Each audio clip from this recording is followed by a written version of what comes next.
Hey guys, and welcome back to another episode of Food School Smarter, Stronger, Leaner podcast on a mission to inspire a world where food makes us better. Guys, my name is Shurina. I'm a nutritionist, certified nutrition health coach, helping people like you to change eating and lifestyle habits based on science to look, feel, and do your absolute best. And by doing your absolute best, guys, I mean delivering your absolute best into this world. Your best work, your best self, just enriching this world with your present and doing it in a way that the world notices. So that's what this podcast is all about, ultimately, enriching your life and the life of others because you are in it. Guys, today is Friday. We will talk about midday slump. Sometimes people call it midday crash, sometimes midday fatigue. You know, when in the middle of the day, somewhere between the hours of 1 and 3 usually, you start feeling like you're more falling asleep than being productive, even though, it's in the middle of the day, you gotta get the job done, you gotta get work done and stay productive and deliver something. It's not like you can every day take 2 hours or 3 hours off during this midday period, right? First, guys, it is natural to have the dip in your alertness during this part of the day. Absolutely freaking natural. Meaning our body seems to be designed to be not as alert, as focused as at other parts of the day. It's universal. And for some people, it happens, well, not for some, but for different people, it happens at different times because of your chronotype and when you usually go to bed, when you usually wake up, when's your most alert time and focus time.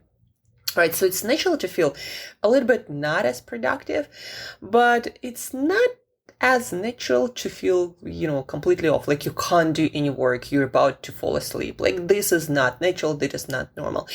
And to tell you the truth, me and my clients, a lot of us, we figured out that you actually don't even have to experience this midday crash that much when you fine tune your eating and your sleeping habits.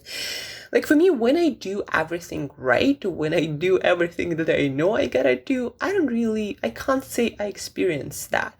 Especially if I'm so into my work that, my mind is just bubbling with ideas and solutions and I'm in the zone, I can't even say I feel that afternoon crash. There are a few things.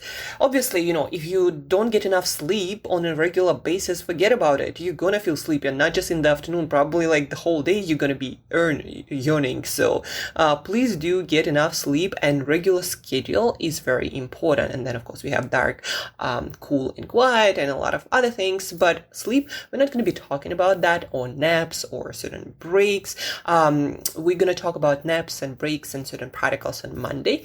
Today, we'll talk about eating mistakes that a lot of you might be doing that cause this midday crash to be bigger and larger, and for you to experience more of a loss of productivity than you could have experienced without, doing all these mistakes. So without further ado, let's jump straight into these mistakes.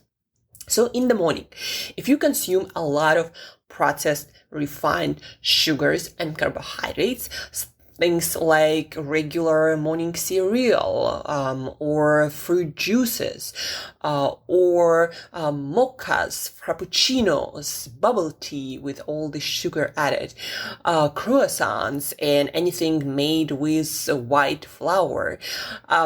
All of these things, they will make your blood sugar spike because of the refined nature of them. They will raise your blood sugar fast and give you this burst of energy, but that's going to last for about 30-45 minutes, and then there is going to be dip and crash in your blood sugar, and that's going to cause you to feel not as alert. And so in the morning, you can actually go, even by the afternoon, you can already go through a few of those peaks and dips when you consume sugar, and then it dips and you feel like you have to consume sugar again, and you consume it and it's peak and then dip, and then in the afternoon it's just crash, right? So the solution to this problem is have carbohydrates with fiber, with water, meaning carbohydrates in whole foods, things like oats, lentils and beans, whole fruit, not in juice. Smoothies better because it has more fiber, but still I recommend you to chew your fruit because it helps to release sugars slowly. So these, again, whole foods with a lot of fiber that release carbohydrates slowly will help you to maintain balanced energy levels throughout the day, not just through the morning, but also through the afternoon, because the less your blood sugar spikes up and then falls down, the more chances you have to maintain balanced energy throughout the day, mental energy and alertness, because brain, again, is very sensitive to blood sugar fluctuations that are happening in your body. So number one, avoid refined carbs, all these dessert items, no matter how natural they are. Again, even cane sugar, coconut sugar, or beet sugar, or agave or honey, again, it's sugar without any fiber or food attached to it. So they're gonna cause the same crash. Now, number two, not eating enough proteins at each meal. Your brain, to be in a focused, alert state, to pay attention, to reduce the distractions and being able to focus on just one thing. There's a lot of mental work going on, right? Your brain needs to create a lot of neurotransmitters, or those chemicals that make all this, focused attention and learning and memory possible, drive, motivation.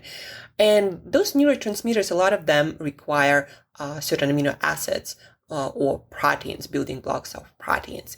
And so if you don't consume on a regular basis your amino acids, or your pool of amino acids is empty because you're always under consuming certain amino acids, or those building blocks of proteins, that you might feel that crash, that midday slump in the afternoon, because simply your brain doesn't have enough building materials to build those neurotransmitters that are needed to create that chemical state of motivation, of focus, of alertness, right?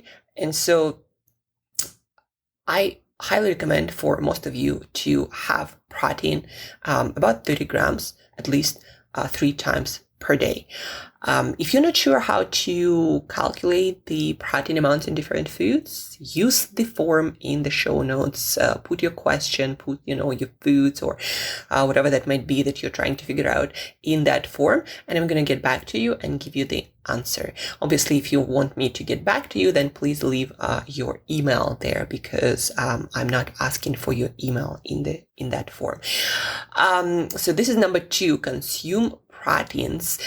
Better consume complete proteins, meaning coming from animal foods, or things like tofu, because certain neurotransmitters, again, those chemicals that are required for certain states, require certain specific amino acids, and they're not present in all the plant foods. Like soy is probably an outlier that it has all the complete proteins, even though in different amounts than animal foods.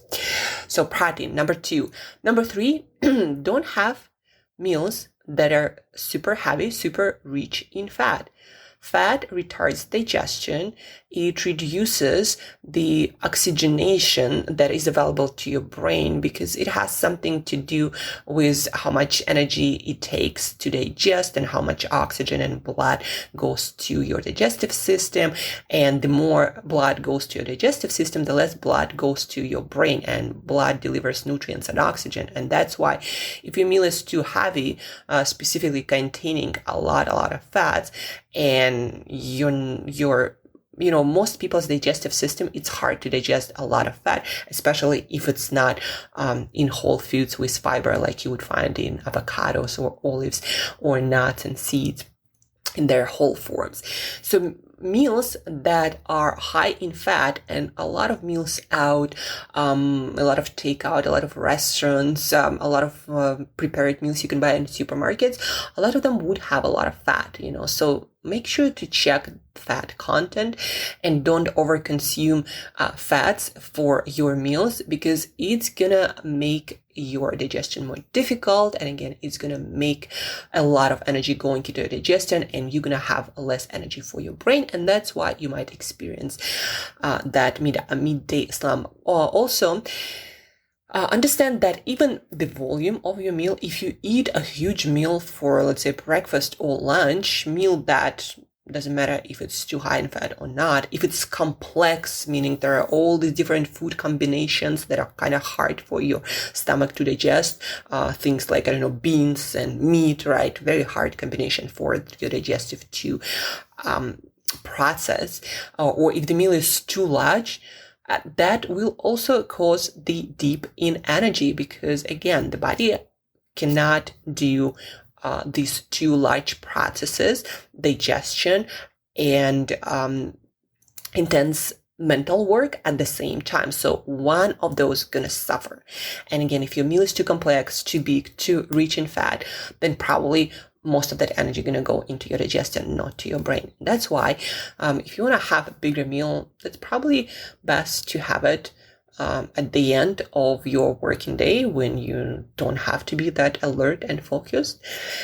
So number 3, having heavy, big, or complex meals that are hard to digest. And these are three most common eating mistakes that I see people doing all the time, and I did all of them also, that cause your midday slump, your midday crash, your midday, sleepiness to increase. And here are your solutions. Try them out, maybe one at a time, to see how they work for you, so you know what works, what doesn't work for you, and let me know how you did, how it improved your midday alertness and focus. And again, there are more things to talk about, like, for example, don't overconsume caffeine in the morning, especially in the first couple of hours of waking. That can cause huge crash in late morning and early afternoon. We'll also, on Monday, we're going to talk about, again, naps, breathing techniques, certain other strategies to increase your focus, your alertness during midday or any part of the day, really.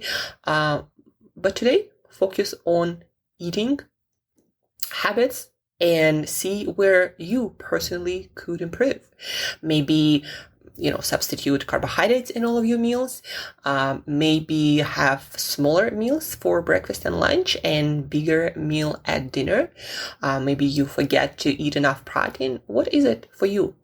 And again, if something isn't clear, if you have any questions, please do submit it using the link in the show notes that will lead you to a type form that I created specifically for this purpose.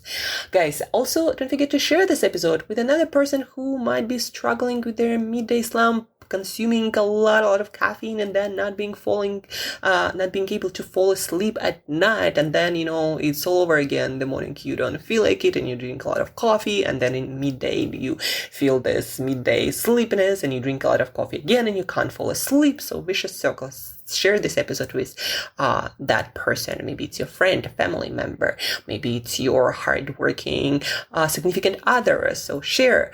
They're gonna feel better because of this, and they're gonna have you to thank for that. Share, experiment, see what works best in your life. Guys, have an awesome weekend. I'm here in Mexico, gonna be checking out something they call cenote here. That's kind of like a hole where underground water goes up, and it's supposed to be beautiful and healing. I'm not sure what it is, but I'm gonna check it out this weekend with a few friends that I made in Mexico. So what's on your schedule this weekend? Something exploratory, exciting, I don't know, organize something that makes you feel excited about your life. It doesn't have to be big, but you gotta be curious about it. Restart, refresh over the weekend. Don't drink too much, sleep on the same schedule, because not sleeping on the same schedule is kind of like organizing your own jet lag without flying anywhere, right? Refresh, restart, rest, explore, and as usual, till next time, eat better daily.